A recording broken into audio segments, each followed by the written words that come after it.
The Mauritius Campaign of 1809 to 1811 was a series of amphibious operations and naval actions fought to determine possession of the French Indian Ocean territories of Ile-de-France and Isle Bonaparte during the Napoleonic Wars. The campaign lasted from the spring of 1809 until the spring of 1811, and saw both the Royal Navy and the French Navy deploy substantial frigate squadrons with the intention of disrupting or protecting trade from British India, in a war in which the Royal Navy was almost universally dominant at sea. The campaign is especially notable for the local superiority enjoyed by the French Navy in the autumn of 1810 following the British disaster at the Battle of Grand Port, the most significant defeat for the Royal Navy in the entire conflict. After their victory, the British used the original Dutch name of Mauritius for Ile-de-France. In 1814, Isle Bonaparte was returned to France, who eventually renamed it La Réunion Union. The Royal Navy had been planning an operation against Ile-de-France since neutralizing the threats from Cape Town and Java in the Dutch East Indies in 1806,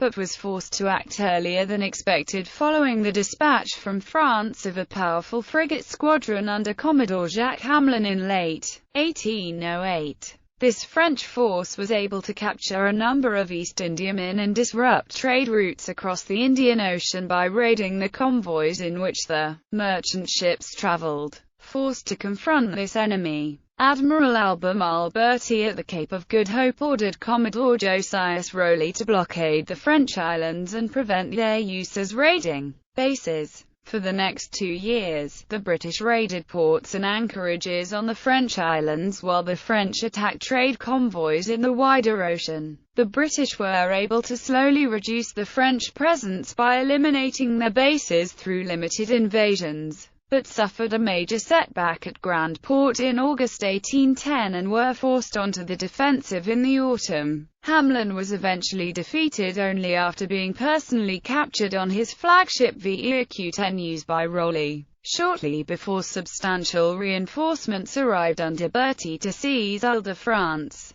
Throughout the campaign, Hamelin was unable to secure reinforcement from France. Almost all attempts to break through the British blockade of French ports proved futile, and only one frigate successfully reached in the Indian Ocean before the surrender of Ile-de-France. The final such attempt arrived off Mauritius in May 1811, only to discover that the island was in British hands. On the return journey, the force was attacked by a British squadron off Madagascar and defeated, leaving the British in complete control of the Indian Ocean. Background: the Indian Ocean was a vital part of the chain of trade links that connected the British Empire. Merchant ships from China, Arabia and East Africa crossed it regularly, and at its center was the British-held continent of India, from which heavily laden East Indiamen brought millions of pounds worth of trade goods to Britain every year. Trade with India was vital to the financial security of Britain, and consequently the trade routes across the Indian Ocean were a high priority for protection from the Royal Navy and at serious risk from French raiders.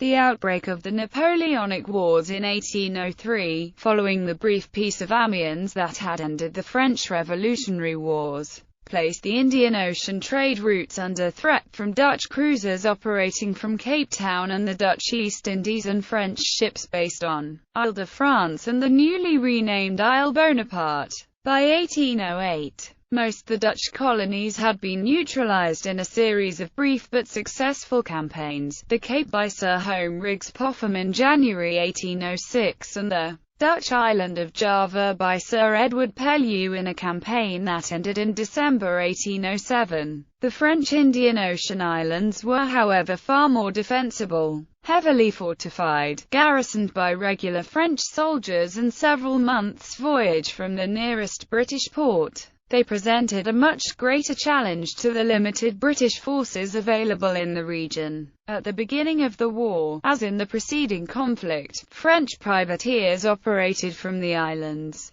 including a fleet of small vessels run by Robert Surcouf. Supplementing these ships were occasional French naval vessels, principally the frigate Piemontes and the old frigates Saint-Malante and Cannoneer. These ships operated independently of one another and achieved minor successes against smaller British warships and merchant vessels, but were not powerful enough to have a serious effect on the Indian Ocean trade routes. In August 1808, Saint-Malante and Cannoneer were downgraded to armed storeships and sent back to France. To replace these ships, 4 large frigates under Jacques Hamelin were sent to Governor Charles Deccan on Isle de France in the late autumn of 1808. These vessels, Vieques, Mancha, Caroline and Bellona, were large and powerful ships under orders to operate from Isle de France and Isle Bonaparte against British trade in the Indian Ocean. Based on Isle de France, these frigates had access to large numbers of unemployed sailors and several fortified anchorages from which to launch raids on the British trade routes.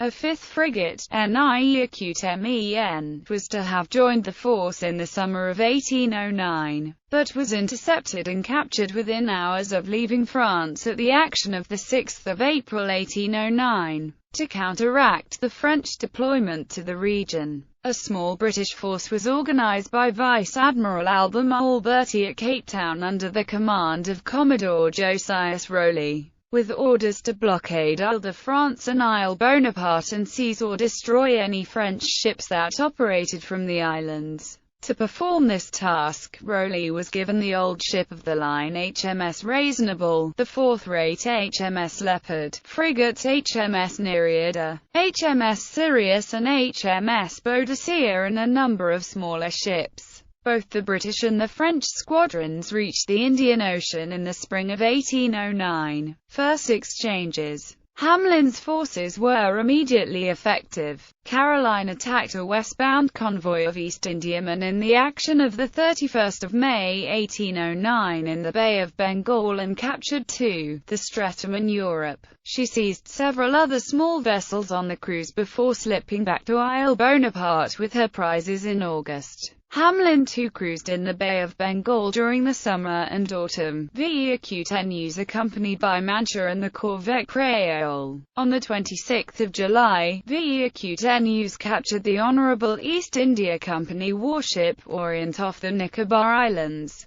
Rowley's force had also been active. Nereida under Captain Robert Corbett captured a number of small vessels off Port Napoleon in the late spring, including the brig Eagle, which he sent to the Cape of Good Hope with a prize crew that mutinied, killed their officer and took the ship to Isle Bonaparte. The brig HMS Otter, under Captain Nesbitt Willoughby, raided an anchorage at Rivière Noire district on 14 August. Capturing a coastal vessel under heavy fire. Willoughby also recaptured Eagle shortly afterwards. Rowley himself had chased the Bellona in Reasonable as the French ship emerged from Port Napoleon on 17 August, but had been unable to catch her. Most significant of all was the seizure of the island of Rodriguez by a British Army force from India under Lieutenant Colonel Henry Keating. This small island was close enough to Isle de France to provide an effective base for the British blockade squadron and a staging area for a future invasion of the French islands. Rowley's first coordinated action was prompted by the return of Caroline with her prizes. Sheltering under the guns of St. Paul Harbour, Caroline made an inviting target for an expeditionary force from Rodriguez in practice for the anticipated invasion of the whole island. On 21 September, a force of over 600 soldiers,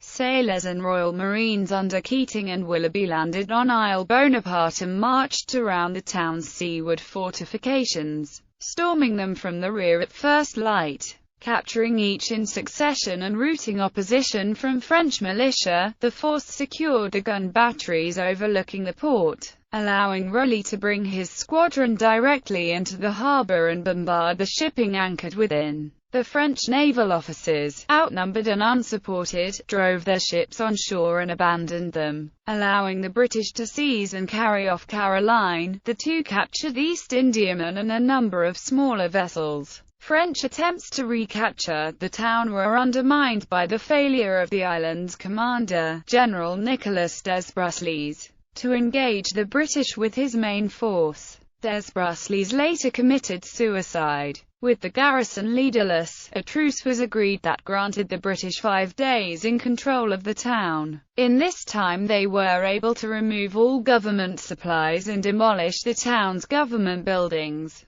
Rowley and his force eventually departed from St. Paul on 28 September. As a reward for their services, Willoughby was promoted to command Nereida and Gilbert sent back to Britain in Caroline, renamed HMS Bourbonnais. While Rowley was attacking St. Paul, Hamelin and his ships Acute Mancha, Bellona and Creole were cruising in the Bay of Bengal. On 10 October, Hamelin attacked the Honourable East India Company's base at Tapanuli on Sumatra and burnt it to the ground. The entire population was taken prisoner, although the women were sent to Padang in a small schooner. On 2 November, the British brig HMS Victor was captured by Bellona after a running fight, and 2 weeks later Hamelin intercepted a convoy of 3 East Indiamen, Wyndham, Streatham and Charlton, capturing all 3 in the action of 18 November 1809. On the 22nd of November, Bellona chased, caught and defeated the 52-gun Portuguese frigate Minerva. With their crews now dispersed among their prizes and cyclone season rapidly approaching, Hamelin ordered his squadron back to Ile-de-France. En route, the convoy was struck by a storm and scattered.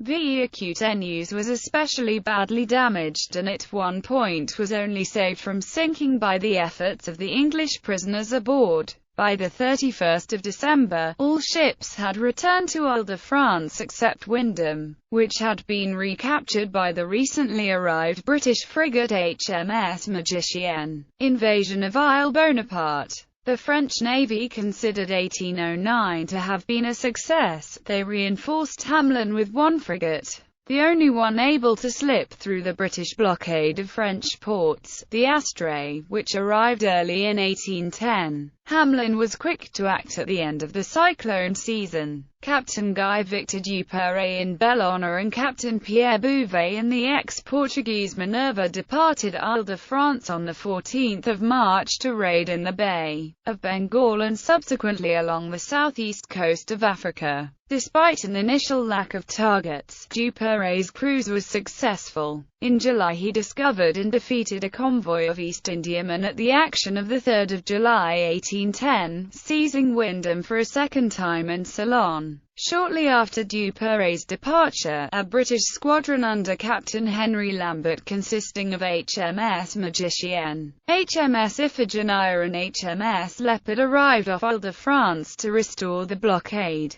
Rowley subsequently increased Lambert's forces, detaching Willoughby and Nereida with instructions to raid coastal anchorages on the island. On 24 April, Willoughby sighted the recently arrived Astray, and on 30 April attacked the protected anchorage at Jacolet. His target was a large French merchant ship protected by 2 batteries and a detachment of regular infantry. Landing at night under heavy fire, Willoughby's men seized 1 battery, drove off a French attack on their beachhead, and captured the 2nd battery despite having to advance across a river, under fire, in broad daylight. On returning to their boats, Willoughby's men were attacked by a second French force which they also routed and drove more than a mile inland. Shortly afterwards, however, Willoughby was seriously wounded when a musket he was firing exploded, shattering his jaw. As a result, he was forced to spend several months recovering from his injuries on Rodriguez. During the late spring, Rowley's force was shorn of Reasonable and Leopard, sent back to Britain for refit. Although reduced to 5 frigates and a few smaller vessels, Rowley began preparations for the invasion of Isle Bonaparte by increasing the number of soldiers available on Rodriguez with detachments sent from Madras. Bonaparte was the smaller of the French bases and was more weakly defended. The island's defences damaged in the raid at St. Paul the previous year. On the 24th of June, Rowley withdrew Boadicea and Nereida to Rodriguez and collected Keating's force of over 3,000 soldiers. Meeting the rest of his squadron off Bonaparte, Rowley organised two landings on the 7th of July, either side of the island's capital St. Denis, advancing rapidly against weak French defences. The British landing parties forced the island's governor Chrysostome de Saint-Suzanne to surrender the following day. It was in the days after this operation that Commander Matthew Flinders, an explorer who had been arrested by Deccan at Port Napoleon 8 years earlier and held prisoner despite instructions from Napoleon himself to release him, was freed. Flinders was able to supply Rowley and later Bertie with detailed information about the defences on Isle de France. Battle of Grand Port. Even before the French garrison on Isle Bonaparte had surrendered, Rowley had turned his attention eastwards to Isle de France. The British commander had decided that the best way to eliminate the threat of Hamlin's squadron was to blockade the island's principal ports by seizing the coral islands that marked the entrances to the harbours through the complicated coral reefs that surrounded Isle de France. These islands were fortified, and once in British hands could prevent French ships leaving or entering the harbours, effectively containing Hamlin's ships until Rowley was ready to launch an invasion. Detailed to lead this campaign was Captain Samuel Pym in Sirius and Willoughby in Nereida, with instructions to begin by seizing Isle de la Passe at the entrance to the harbour of Grand Port on the southeastern coast of Isle de France. Willoughby stormed Isle de la Passe on the 13th of August and captured it, blocking the entrance to Grand Port. With the harbour secure, Willoughby raided along the coastline while Pym, reinforced by Henry Lambert in Iphigenia and Lucius Curtis in Magicienne, blockaded Port Napoleon. On the 20th of August, sails were spotted approaching Grand Port and Willoughby determined to trick the approaching ships into entering the channel under Isle de la Passe, where he could attack and capture them. The squadron was Duperrey's squadron returning from the African coast with their prizes and, despite misgivings from Captain Bouvet, Duperrey was determined to enter Grand Port and reassured by recognition signals flown by Willoughby, who had captured the French codes on Isle de la Passe. As the French passed the fort, Willoughby sprang his trap and opened fire, but a false French tricolour flying from Isle de la Passe accidentally ignited as it was lowered. The fire spread to a ready magazine in the fort, which exploded, causing severe damage and casualties. In the confusion, all but one of Duperrey's ships successfully entered the harbour. Willoughby appealed to Pym for assistance and Pym brought Sirius, Iphigenia and Magicienne to support Nereida, launching an assault on Grand Port on the 23rd of August. Pym had failed to properly reconnoitre the channel and Duperrey had had the warning buoys removed, so that Pym's squadron was blindly sailing into a complicated system of reefs and channels. Sirius and Magicienne were soon irretrievably grounded while Iphigenia struggled to find a passage and was unable to close with the French squadron. Only Nereida reached Duperrey's line and Willoughby's initial attack was so determined that the entire French squadron was rapidly driven ashore, only Bellona remaining in a position to exchange fire with the British frigate. A fortunate shot from Bellona cut Nereida's anchor cable and the British frigate swung around, presenting her stern to the French ships which raked her repeatedly. Willoughby managed to mitigate some of the effects by cutting the other anchor cable, which brought some of his guns within range of the French. But the balance of the battle had shifted. Over the next few hours his frigate was battered from the French ships and from guns ashore until she was a dismasted, battered hulk with over 220 of her crew killed or wounded. Nereida surrendered on the morning of the 24th of August and over the next 3 days Magicienne and Sirius were abandoned and burnt to prevent their seizure by the French. On the morning of the 28th of August, Iphigenia, laden with survivors from the grounded frigates, was confronted by Hamelin and his main squadron, which had taken 7 days to travel from Port Napoleon. Hugely outnumbered, Lambert had no choice but to surrender, ending the worst British naval defeat of the entire war. On the defensive, Rowley sent messages to Rodriguez, Madras and the Cape of Good Hope requesting urgent reinforcements as Bouvet began a blockade of Isle Bourbon in the hope of trapping Boadicea. On the 11th of September the frigate HMS Africaine arrived from Rodriguez, commanded by Captain Robert Corbett, who had served in the raid on St. Paul in 1809. Corbett was a deeply unpopular commander, and when his frigate was attacked and captured by Bouvet's frigates at the action of 13 September 1810, rumors spread that his death was the result or suicide or even murder, rather than from the battle. Rowley was able to recapture Africaine the following day, but the danger that Hamelin's ships posed to British frigates sailing independently was further emphasized at the action of 18 September 1810, when HMS Ceylon was captured by Hamelin's flagship Viracute News. Again, Rowley was able to recapture the British frigate, and on this occasion the damage done to Viracute News was so severe that she was unable to outrun Boadicea, and she too was captured, with Hamelin on board.